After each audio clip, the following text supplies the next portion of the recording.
দাদা বৌদি আর আমরা কজন মিলে গেছিলাম হোটেলে। দাদা বৌদি বলতে কাকুর ছেলে আর বৌমা।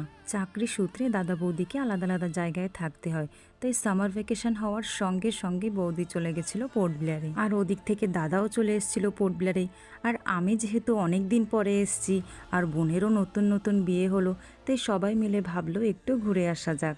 বোনের বিয়ের পর কিন্তু বোন আর ভাইয়ের সঙ্গে দাদার এই প্রথমবার দেখা হলো। বৌদি আর ভ্যাকেশনের পরেই আসবে, তাই আমার সাথে আর দেখা হয় কি না হয় তাই বলেছিলাম পোর্ট ব্লেয়ারে গিয়ে দেখা করো। বাইরে আর কোথায় যাবে, প্রত্যেক দিনই ঝিরিঝিরি বৃষ্টি হয়েছিল, তাই সবাই ভাবলো হোটেলেই যাওয়া যাক। সত্যি আমরা এক জায়গায় হলে কিন্তু গল্পের আর শেষ থাকে না।